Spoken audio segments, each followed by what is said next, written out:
In my last video, I mentioned that having two ice block making freezer can be a bad thing. So in today's video, I'm going to be explaining exactly what that means. And before I get started, I'm just going to let us know exactly the things we are going to be needing and the sequence before we start making ice blocks. Now, the first thing you are going to be needing is power.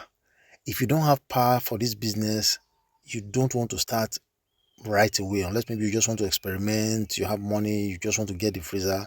It makes sense, but the first things first is power. That power, you're going to, depend on the situation you are in, you are going to need it to pump your water, because that's exactly what happens in my house. So after that, we'll be talking about water supply, because you're going to be needing water for this business. When I just started out, we didn't really have borehole, so I was using rainwater.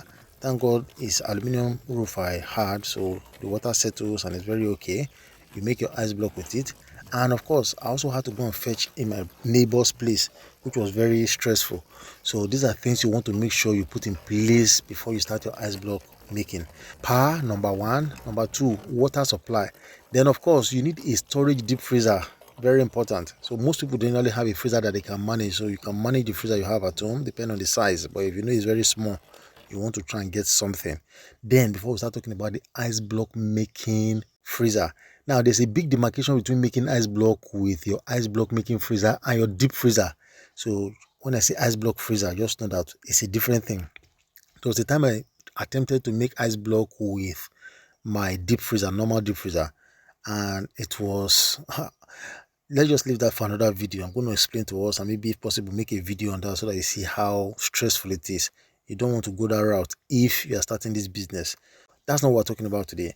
Going back to the issue at hand, am I supposed to start with two ice block freezers or just one? I always recommend start with one. Then if you are successful, maybe in a week or 1 month, go and get the other one. And here's why. If you are not able to drive one of your freezers for 24 hours, we're talking about ice block freezer now, so that's what we're talking about. If you are not able to drive your one ice block freezer for straight 24 hours, because it takes about 24 hours, 23 to 28 hours, that's when most of them get frozen, depending on how much ice block. So we're just assuming that it's 24 hours that it takes. If you turn on your ice block freezer and in the 10th hour there's power outage, your ice block is not just going to be sitting and waiting for power for it to just continue. No, everything in that freezer is getting hot, let's put it that way. So it needs time to rebuild before it will now get to where it is at that 10-hour mark.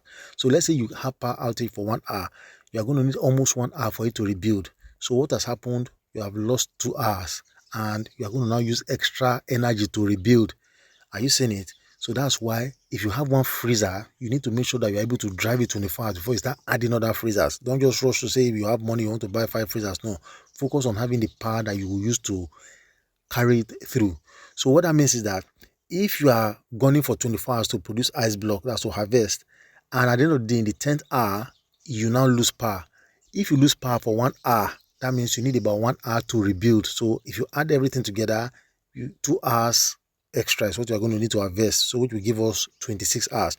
Now if your power goes off for about 2 hours, you are going to need about 2 hours to rebuild, so that will make your ice block at about 28 hours.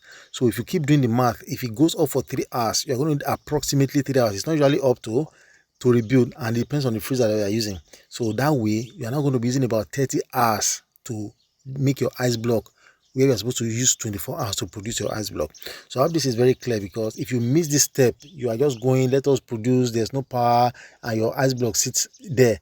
And the other risk there is that depending on how blocked your ice block are, if they get to the stage where they have started producing ice blocks and it goes off, you risk leakages, because sometimes some cellophanes, for some reason, the way they are positioned, they just have this tiny hole inside of them. So when your ice block is defrosting, it can start leaking. So that way you may even lose an ice block in the process. So that's why it is not a good idea to rush to have 2 ice block making freezers. Rather start with one that you can power for that 24 hours, or how many hours it's going to take for you to harvest what you want to harvest. So that way you can now start all over again. So it is when you know that you have the power to drive 2, that's when you go for your second one. If not, it's not a good idea. Now the good thing is this: if you get to the 16-18 hour mark most ice blocks at that point, you can actually take them to your freezer. Just make sure you carry them gently. So these are some of the things I will be telling us down the line. So if you want to produce ice block faster, there are ways to go about it. At the end of the day, you produce faster than normal. So this is the trick you are going to be employing during the dry seasons. So that way, I'm going to help you guys to understand how that works. So I hope the message is very clear. When you are starting this business, I've given us the sequence. Make sure power is there. You've taken care of power matters. Number 2, water. Number 3, you have a standby deep freezer to store the excess, because you don't want a situation whereby you have produced ice block, now nowhere to put them. You don't really have ready customers. So that way, you want to store them up somewhere, and it's not hard to store them. Once your freezer is on for 6 hours of the day, very good freezer, you should be able to hold them for the rest of the day. Or you put it on 3 hours of the day, 3 hours of night, it should be able to, as long as the freezer is fully frozen. You don't need much energy to hold it in your deep freezer. These things very important to understand. If you don't understand them, you'll be the one that will be on the receiving end down the line. So that's why stick around with this channel, and any question you have, be rest assured I'm going to give you answers.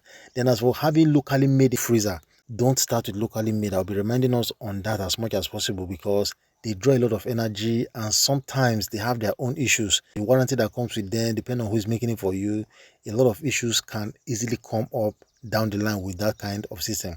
So it has a place. When you have started and you have getting demand, then you can now build something that you customize based on the quantity you are getting and the season you are in. So these are things we'll be talking about down the line. So I hope this video is helpful. If you are starting this business, you must start gradually, unless you've had the experience somewhere before. But if you've not had experience before, start it gradually. I started with 1 freezer, and before you know anything, 2, I had 3, 4. So that's how the business can be. Don't worry about buying another one. Just make sure you are getting it right. That's the priority. It doesn't take anything. Just get into the market, buy the 2nd freezer. If you want a 3rd one, go. So but make sure your power is intact, water, a big deep freezer that you can use for storage. Then before you start talking about ice block making freezer. So there you have it. Don't forget to like, share and subscribe to my channel. If you have any question, go ahead and ask the question so that I'll help you guys with answering it. And if I need to make a video concerning the questions you are answering, I'll go ahead and answer that. So in my next video, I'm going to do a quick analysis, a straightforward analysis, because it's not usually straightforward. So we're just going to take a price for the ice block. Maybe you let me know in the comment section in this particular video how much it sells in your location.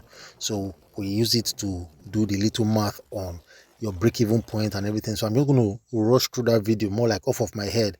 But in future, I'm going to do a kind of yearly breakdown, just what to expect in a full year, money you are going to put in and how you are going to get your money back and everything. So but I just want to give us something to work with, because I know if I keep it like maybe make the video later, a lot of people are not going to know whether it's something they want to try out. So I want people to start knowing if it's something they can do or not. And by the way, I'm totally off the grid, so I'm going to give us the options. If you have 1 hour power supply during the whole day, 5 hours, how it can affect your ice block making. So these are things you want to stick around on the channel to find out. So see you guys and catch you on the next one.